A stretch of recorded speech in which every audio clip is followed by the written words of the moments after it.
একদিন বিকেলে আমি কাজ শেষ করে বাড়িতে ফিরলাম। বাড়ির সামনে এসে দেখি মা একজন শেঠজির সঙ্গে কথা বলছে। শেঠজির মুখ খুব রাগে লাল হয়ে আছে। আমি কাছে গিয়ে বললাম, কি হয়েছে শেঠজি? শেঠজি রাগ করে বলল, 2 মাস ধরে তোমরা বাড়ি ভাড়া দাওনি। 5 দিনের মধ্যে টাকা না দিলে তোমাদের এই বাড়ি ছেড়ে বেরিয়ে যেতে হবে।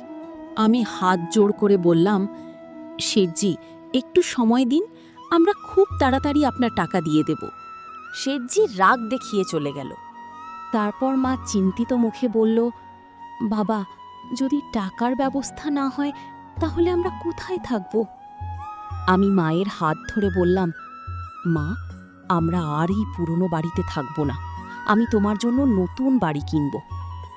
মা অবাক হয়ে বলল, এত টাকা কোথায় পাবি?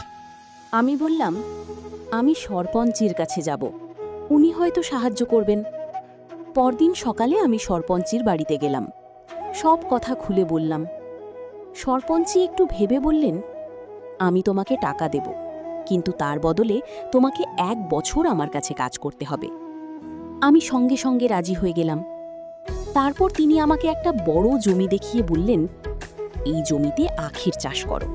যদি ভালো ফলন হয় তাহলে আমি তোমাকে বাড়ি কেনার মতো টাকা দেব। আমি পরিশ্রম শুরু করে দিলাম। প্রথমে ট্র্যাক্টর দিয়ে জমির সব আগাছা পরিষ্কার